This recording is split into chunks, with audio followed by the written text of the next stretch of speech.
सारी उम्मीदें खत्म, सारे सपने खत्म। वर्ल्ड टेस्ट चैंपियनशिप में पहुंचने का सारा रूट जो है अब टीम इंडिया के लिए बंद हो चुका है, क्योंकि टीम इंडिया ऑस्ट्रेलिया के खिलाफ बॉर्डर गावस्कर ट्रॉफी के 5वें टेस्ट मैच में बहुत ही शर्मनाक हार हारी है। बहुत ही शर्मनाक हार हारी है। जिस तरह से जिस सिचुएशन में हम लोग थे, उस सिचुएशन के लिए हम देखें पहले इनिंग के बाद तो हम लोग काफी दमदार सिचुएशन में थे। ऐसे सिचुएशन में थे जहां पर मैच जो था पूरी तरह से हमारी गिरफ्त में था, लेकिन उसके बाद से हमारे बल्लेबाजों की फिर से वही गोबर कांड जो कि हमारे बल्लेबाजों ने दोहराया। पहले इनिंग की तरह हमारे बल्लेबाज फिर से बुरी तरह से फ्लॉप रहे। उस पिचों पर, जिस पिच पर दूसरे इनिंग ऑस्ट्रेलियाई बल्लेबाज काफी शानदार तरीके से बल्लेबाजी करते हुए नजर आए, वहां पर हमारे बल्लेबाज मतलब 200 रन तक भी हम लोग नहीं पहुंच पाए। हमारी टीम जो है सिर्फ और सिर्फ 157 रनों के स्कोर पर सिमट गई, और वो भी भाई उसमें भी 61 रन ऋषभ पंत के हैं। बात बाकी आप लोग समझिए कि हमारे बल्लेबाजों ने किस तरह का परफॉर्मेंस किया है ऑस्ट्रेलिया में। खैर उसके बाद से भी उम्मीदें थी कि भाई 161 रनों का टारगेट ही मिला है तो हमारे पास गेंदबाज है, हम लोग हासिल कर सकते हैं। जसप्रीत बुमराह थे, लेकिन जसप्रीत बुमराह का चोटिल हो जाना कहीं न कहीं बहुत बहुत जो है बुरा इंपैक्ट डाला है इस मैच पर। क्योंकि जसप्रीत बुमराह एक ऐसे गेंदबाज थे, यदि वो इस मैच में भी होते तो शायद हमारे जीत की उम्मीदें बन सकती थी, हम लोग मैच जीत सकते थे और हम लोग जो वर्ल्ड टेस्ट चैंपियनशिप में पहुंचने की उम्मीदों को जिंदा रख सकते हैं। लेकिन जसप्रीत बुमराह का चोटिल हो पाना, और बीसीसीआई चाहती है कि भाई जसप्रीत बुमराह के ऊपर थोड़ा सा भी रिस्क ना लिया जाए, क्योंकि आगे आने वाले बड़े बड़े टूर्नामेंट है और जसप्रीत बुमराह बहुत ही इंपोर्टेंट प्लेयर है, हमारे बहुत इंपोर्टेंट प्लेयर है। उन पे थोड़ा सा भी रिस्क लेना कतई खतरे से खाली नहीं होगा। इसलिए जसप्रीत बुमराह को उनकी महत्वपूर्णता को देखते हुए इस टेस्ट मैच में नहीं उतारा गया। वो भी ठीक ही रहा, लेकिन जसप्रीत बुमराह के अनुपस्थिति में जो हमारे गेंदबाजों ने परफॉर्मेंस किया वो आप सभी लोगों ने देखा। और हमारे गेंदबाजों का परफॉर्मेंस सिर्फ इस मैच में नहीं, पूरे सीरीज में जो है ना, वो भाई जसप्रीत बुमराह था हमारे पास, इसीलिए जो हम लोग एक टेस्ट मैच जीते और एक टेस्ट मैच को ड्रॉ करवा पाए। नहीं तो जसप्रीत बुमराह नहीं होता तो आप लोग, मैं यकीन के साथ कह सकता हूं भाई कि हमारी टीम जो है ना 5-0 से पीछे होती। हम लोग एक भी मैच में ऑस्ट्रेलिया को डोमिनेट नहीं कर पाते, एक भी मैच में ऑस्ट्रेलिया को फाइट बैक नहीं दे पाते, जिस तरह की हमारी गेंदबाजी लाइनअप दिखाई दी है। और बाकी बहुत ही शर्मनाक गेंदबाजी लाइनअप है। भाई हम कब तक जसप्रीत बुमराह के ऊपर डिपेंडेंट रह पाएंगे? कब तक जसप्रीत बुमराह जो भारतीय टीम का इसी तरह संचालन करते हुए नजर आएंगे? जसप्रीत बुमराह के अलावा कोई ऐसा गेंदबाज दिखाई नहीं दे रहा है जो कि लीडर बन करके आए, टीम का नेतृत्व करे, शानदार गेंदबाजी करे। कोई ऐसा गेंदबाज दिखाई नहीं दे रहा है। प्रसिद्ध कृष्णा को 5वें मैच में मौका दिया गया, भाई काफी शानदार परफॉर्मेंस किया, 6 विकेट चटकाए बंदे ने। दूसरे इनिंग में भी थोड़ा बहुत जो मतलब दमखम दिखाया है ना, वो प्रसिद्ध कृष्णा ही दिखाया है। और हमें लगता है, मैं बार बार मतलब हर एक वीडियो में कह रहा हूं भाई इस बंदे को जो है ना पहले टेस्ट मैच से खिलाना चाहिए, क्योंकि हाइट का एक इंपैक्ट जो है ना वो इंपैक्ट इस मैच में पड़ता यदि प्रसिद्ध कृष्णा पहले मैच से खेलते तो। लेकिन उन्हें सेलेक्टर्स की अलग ही मतलब स्थिति बनी हुई है, सेलेक्टर्स उन्हें नहीं खिलाए, पता नहीं किस मकसद से नहीं खिलाए। उन्हें लास्ट मैच में मौके दिए गए। सरफराज खान को तो भाई वो भी एक मौका नहीं मिला, सरफराज खान को वो भी एक मौका नहीं मिला। ये सबसे चौंकाने वाला है। जिस बंदे ने मतलब 150 रन करी थी वहां पर, लेकिन उसके टेक्निक को लेकर बार बार जो है उसे ये कहकर भाई ऑस्ट्रेलिया में ये बैट्समैन नहीं चलेगा, पहले से प्रेडिक्ट कर दिया गया कि भाई ये बंदा जो है ना ऑस्ट्रेलिया में नहीं चल पाएगा। उस बंदे को मौका ही नहीं दिया गया। बाद हमारी टीम में पॉलिटिक्स भी बहुत बड़ी रही, अकड़पन जो है वो भी बहुत बड़ा कारण बनी है ये बॉर्डर गावस्कर ट्रॉफी को हराने में। क्योंकि यदि हम लोग चतेश्वर पुजारा और अजिंक्य रहाणे के साथ बॉर्डर गावस्कर ट्रॉफी में उतरते तो शायद हमारी बैटिंग जिस तरह की कोलैप्स हुई है ना, वो कोलैप्स नहीं होता। हमारे बैटिंग में थोड़ी बहुत जान होती, हमारे बल्लेबाज थोड़ा बहुत शानदार परफॉर्मेंस कर पाते। क्योंकि चतेश्वर पुजारा और अजिंक्य रहाणे ऑस्ट्रेलिया दौरे पर काफी शानदार साबित हुए। पिछली बार जब भी हमारी टीम गई है उनके पास अनुभव भी था और वो शानदार स्कोर भी कर रहे थे। गौतम गंभीर ने भी यहाँ तक बातें कही कि भाई उनका पूरा प्लान था वो चतेश्वर पुजारा को टीम में लेकर के आए, चतेश्वर पुजारा को जो प्लेइंग 11 में मौका दें। लेकिन जो है हमारे सेलेक्टर्स, कुछ बड़े बड़े जो प्लेयर थे, उनको अपने ऊपर कॉन्फिडेंस था, उन्होंने जो है चतेश्वर पुजारा को मतलब उनका नाम जो था उस नाम को लेने से ही मना कर दिया। नहीं चतेश्वर पुजारा खेल पाए, ना अजिंक्य रहाणे खेल पाए, कोई ऐसा बल्लेबाज नहीं खेल पाया जिसके पास तगड़ा अनुभव, जिसके पास तगड़ा एक्सपीरियंस हो। और उसका परिणाम जो है साफ तौर पर दिखा। ना ही हमारे शुभमन गिल उस तरह का परफॉर्मेंस कर पाए।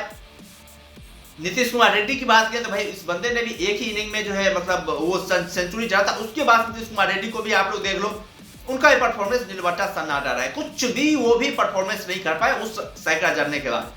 केएल राहुल की बात करें तो केएल राहुल एक दो तीन टेस्ट मैच में काफी शानदार परफॉर्मेंस किया, बहुत ही जबरदस्त परफॉर्मेंस रही जब तक बंदे ने ओपनिंग किया। फिर ओपनिंग से जब वो मिडिल क्रम में आए फिर उनको ओपनिंग में लाया गया, तो वहां पर भी केएल राहुल का परफॉर्मेंस मतलब कुछ समझ में ही नहीं आया, कुछ शानदार परफॉर्मेंस कर ही नहीं पाए। यशस्वी जायसवाल ठीक ठाक रहा यशस्वी जायसवाल का ये, लेकिन वो भी उस तरह का नहीं कर पाए। हालांकि अभी ये यंग खिलाड़ी है, उतना ज्यादा एक्सपीरियंस भी नहीं है। पहले तौर पर जो कारनामा इस बंदे ने किया है, बहुत ही दमदार कारनामा किया, बहुत ही शानदार कारनामा किया। इस कारनामे के लिए इस बंदे की जितनी भी तारीफ की जाए वो कम है। विराट कोहली की बात करें, आप लोगों ने देखा है विराट कोहली की मतलब क्या हालत हो रखी है, विराट कोहली की क्या हालत हो रखी है भाई, बहुत ही शर्मनाक हालत हो रखी है। लगातार मतलब ऑफ स्टंप के बाहर गेंद विराट कोहली के लिए कमजोरी बन रही है, वहीं पर विराट कोहली फंस रहे हैं, वहीं पर विराट कोहली आउट हो रहे हैं। मतलब ये बहुत ही शर्मनाक है विराट कोहली का इस तरह से आउट होना, लगातार एक ही जगह पे आउट होना, लगातार अपने आप पर नियंत्रण ना बना के रख पाना, ऑफ स्टंप की गेंद को ना छोड़ पाना, ये विराट कोहली के लिए बहुत बड़ी समस्या रही है। और सारे के सारे टेस्ट मैच में एक ही पोजीशन पर आउट हुए हैं, ये सबसे बड़ा दुखद जो है वो विराट कोहली के लिए हुआ है। खैर क्या करती है विषय विराट कोहली और रोहित शर्मा के प्लान को लेकर, हमें तो लगता है कुछ प्लान तो करना पड़ेगा, क्योंकि अब जिस तरह का परफॉर्मेंस ये दोनों बल्लेबाज कर रहे हैं, टीम के ऊपर मतलब एक कॉम्बिनेशन बनाए रखने की बजाय ये दोनों टीम के ऊपर बोझ पड़ रहे हैं। और जब आप बोझ पड़ रहे हैं तो भाई आपको खुद समझना चाहिए कि आप टीम के ऊपर बोझ पड़ रहे हैं तो आपको खुद रिटायरमेंट ले लेनी चाहिए, लेकिन वो ऐसा होने वाला है नहीं इंडिया में। तो जाहिर तौर पर मैनेजमेंट को जबरदस्ती जो है दोनों खिलाड़ियों को बाहर करना पड़ेगा और टेस्ट में नए खिलाड़ियों को मौका देना पड़ेगा। युवा खिलाड़ी जो है उन खिलाड़ियों को मौका देना चाहिए। खैर युवा खिलाड़ी भी तो उसी तरह कर रहे हैं भाई, शुभमन गिल थे हमारे पास, बहुत सारे युवा बल्लेबाज थे जिनके पास मौका था कि यहाँ पर शानदार परफॉर्मेंस करें, अपने आप को साबित करें, अपने आप को दिखाएं। सारे युवाओं का तो वही परफॉर्मेंस रहा। खैर युवाओं को मौका मिलना चाहिए, समय समय पर युवाओं का मतलब एक्सपेरिमेंट तो होना ही चाहिए, तो मौका मिलना चाहिए युवाओं को। लेकिन मैं यही कहूंगा भाई बहुत ही शर्मनाक हुआ है, बहुत ही शर्मनाक हुआ है जिस तरह से हमारी गेंदबाजी लाइनअप रही है। मतलब क्या कहें बॉस, क्या कहें, मतलब इतनी शर्मनाक गेंदबाजी लाइनअप हमारी है। विदेशों में जाकर के एक्सपोज हो रहे हैं हमारे तेज गेंदबाज, भाई विदेशी कंडीशन में वो किस तरह गेंदबाजी कर पाते हैं। एक जसप्रीत बुमराह है जो 140 के ऊपर रफ्तार से गेंदबाजी कर सकते हैं, निरंतर जो है वो शानदार गेंदबाजी कर सकते हैं, बेहतरीन गेंदबाजी करके विपक्षी बल्लेबाजों के ऊपर प्रेशर बना सकते हैं। उसके अलावा और कोई गेंदबाज दिखाई नहीं देता है, कोई ऐसा गेंदबाज दिखाई नहीं देता है जो कि हमारी टीम को आगे लेकर के जाए, उस तरह का परफॉर्मेंस करे जिस तरह के परफॉर्मेंस की हम लोग उम्मीदें जो है वो लगातार रख रहे हैं, उस तरह कोई नहीं दिखाई दे रहा है। खैर तुम लोगों को नई टीमें जो इंग्लैंड के दौरे पर जो हमारा टेस्ट सीरीज होने वाला है वहां पर पूरी तरीके से बदली हुई टीम जो दिखाई देगी। जाहिर सी बात है एक्शन तो होगा ही, बहुत बड़ा एक्शन होगा, बड़े बड़े खिलाड़ियों के नाम तुम लोग को हारते हुए जरूर दिखाई देंगे, क्योंकि अब बीसीसीआई समझ चुकी है कि भाई इन खिलाड़ियों के साथ कुछ नहीं होने वाला है, बस इनको 12 विकेट चाहिए, वहां पर ये लोग चलेंगे, बाकी मुश्किल कंडीशन पे ये लोग कुछ परफॉर्म नहीं कर पाएंगे, जिसको लेकर के अब खबरें जो तुम लोगों को सुनने को मिल सकती है कि बड़े बड़े खिलाड़ी जो रिटायरमेंट की दौर से गुजर रहे हैं। तो विराट कोहली रोहित शर्मा का नाम तो भाई सबसे पहले ही आता है। उसके अलावा कोच गौतम गंभीर के ऊपर भी गाज गिरने वाली है, क्योंकि गौतम गंभीर को भी चेताया गया था बॉर्डर गावस्कर ट्रॉफी से पहले कि भाई आपने जो इतना सारा एक्सपेरिमेंट किया है, इतने ज्यादा जो एक्सपेरिमेंट के नाम पर आपने टीम इंडिया की ऐसी तैसी करी है, भाई आपके लिए भी लास्ट चांस है यहाँ पर बॉर्डर गावस्कर ट्रॉफी में आप अपना दिखा दो। आपको जो करना है सही तरीके से कोचिंग करनी है तो करो, नहीं तो फिर भाई हम देखेंगे दूसरे कोचेज को।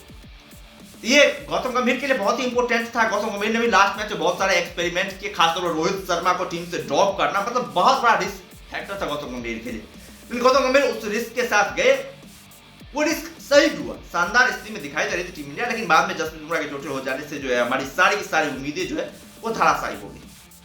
तो गौतम गंभीर के ऊपर भी सवाल उठाएंगे, गौतम गंभीर से भी सवाल पूछे जाएंगे कि भाई आखिरकार ऐसा क्यों हो रहा है, आपकी कोचिंग के दौरान जो भारतीय टीम इतना शर्मनाक दौर से गुजर रही है वो क्यों हो रहा है। पहले हम श्रीलंका में हारे, 27 सालों के बाद हारे, उसके बाद से न्यूजीलैंड ने हमें हमारे घर में आकर के व्हाइट वॉश करके चला गया। अब बॉर्डर गावस्कर ट्रॉफी में उम्मीदें थी कि बॉर्डर गावस्कर ट्रॉफी हम लोग जीतेंगे, तो वहां पर भी हमारी उम्मीदें जो वो धराशायी हो गई और साफ तौर पर कहा गया था कि यदि वर्ल्ड टेस्ट चैंपियनशिप भारतीय टीम नहीं पहुंच पाती है तो कड़े डिसीजन जो है लेने पड़ेंगे। हो सकता है गौतम गंभीर को चैंपियंस ट्रॉफी तक का जो है वो अवसर प्रदान किया जाए, चैंपियंस ट्रॉफी तक गौतम गंभीर को खेलने का मौका मिले, कोचिंग करने का मौका मिले, और चैंपियंस ट्रॉफी लास्ट डेस्टिनेशन जो है वो होने वाली है गौतम गंभीर की। यदि वहां पर हम लोग नहीं कुछ कर पाए, आप लोग समझ लीजिए भाई गौतम गंभीर को रिटायरमेंट देना पड़ेगा। और वहां पर रोहित शर्मा विराट कोहली की किस्मत भी जो दौ पर लगी हुई होगी पूरी तरीके से, क्योंकि गौतम गंभीर और क्योंकि विराट कोहली रोहित शर्मा की बातें करें तो टेस्ट क्रिकेट में तो इन दोनों का पत्ता साफ हो ही गया है। अब ओडीआई क्रिकेट रह गया है। ओडीआई क्रिकेट में चैंपियंस ट्रॉफी जो वो डिसाइड करेगी इन दोनों का फ्यूचर का जो प्लान है, 2027 के ओडीआई वर्ल्ड कप खेलने का जो प्लान है, वो प्लान कहां तक सही हो पाता है। क्या ये दोनों जो 2027 ओडीआई वर्ल्ड कप खेल पाते हैं, ये जो चैंपियंस ट्रॉफी से तय होने वाला है। खैर तुम लोग क्या कहना है इतनी शर्मनाक हार पर, इतनी जबरदस्त हार पर? अपना राय जो है तुम लोग कमेंट में जरूर लिखना।